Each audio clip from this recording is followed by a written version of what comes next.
It's been 24 hours. I went to the video shop yesterday and I rented my game. And at the moment my dad is shouting up the stairs to tell me, come on, we're going to get this game back to the video shop before he gets a late fee.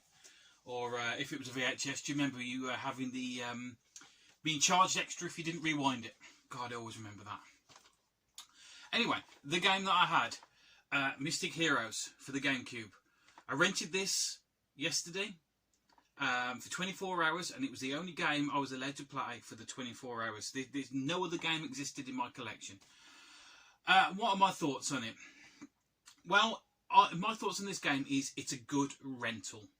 You know, it's a kind of game that I do not feel disappointed that I bought it. Yeah, I mean, my weekend wasn't completely ruined by picking an unplayable game or a game that was just so mind-numbingly boring. I didn't rent Jekyll and Hyde. You know what I mean? That kind of really stupidly hard, unplayable game. But would I rent it again? No. I definitely wouldn't rent this again. This is a good one weekend rental. Most definitely wouldn't go out and buy it. And you got to remember, when I say go out and buy it, I mean back in the day when this was like a full price game, you know.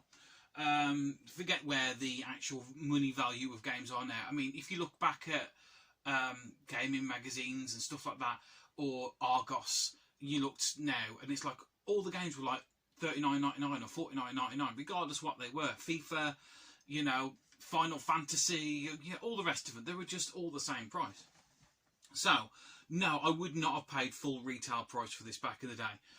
And a couple of reasons why. Okay, first of all, let's go on to the good points. It's got a good story. It really has. It's engaging. There's 4 different characters you can pick from and all have very different stats. It focuses heavily on magic or your power. You know what I mean? So it's a bit of both. All of them have abilities, some more than others. And also speed as well. And a good thing with this game is when you're going through, you do pick up experience points. So you build up your character as you go. There's a lot of enemies on the screen. When you go and play through, you have to literally clear every single enemy. Sometimes there's one bloody lurking about and you've got to go and find them. And it feels like, to begin with, it's a proper button bashing brawl. There's people coming from all different angles and everything else, and you've got to do your magic and your power. And it just feels like it's just button bashing until you realise that you can block, you can dodge, you can roll out the way, you can do different power-ups and things like that. So there is a little bit more than just hitting A, kill everything, go to the next screen, which I really enjoy. It also has a really good multiplayer mode. And what I like about that is it's split screen 4-player.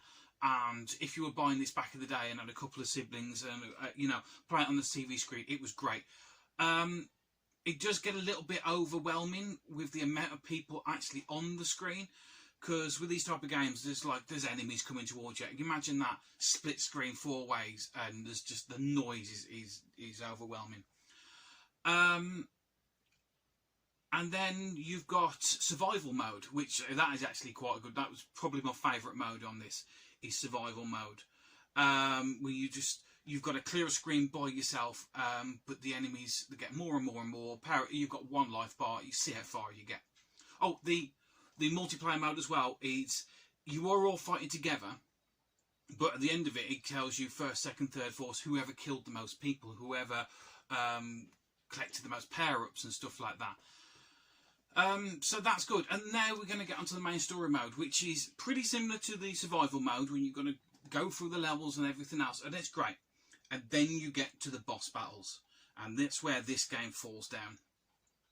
Because whilst you're brawling away, you don't realise the hit detection isn't the greatest, because there's so many people, as I said, and you're just hitting buttons, people flying all over, you don't know who you hit. But then you get down to one-on-one, and that's where this game falls down. The hit detection is very, very biased in the enemy's favour. For example, the first level boss, he's running round and round and round, and you've got to occasionally dodge out the way, he fires something, you jump back in, hit him a few times, and he goes off again. And it's really critical with the timing, if you know what I mean, that you've got to jump out, jump back in, otherwise he's gone. You can't catch up with him, he's too fast. But when the fireball comes out, and like most games, you see a fireball coming towards you, you judge out the way, it goes past, and you jump back in, so you can hit him. No, like, the hit detection is, here's the fireball, and there must be like a box behind it, that if you jump back in before the whole box has gone past, even though you can't see the fireball anymore, it hits you. You know, it takes all the power off. And when you're jumping back in as well, you haven't got your block on, so it takes even more power off. So there's that, and there's also it glitching out. Sometimes the enemy can run into a wall, and you can't turn round.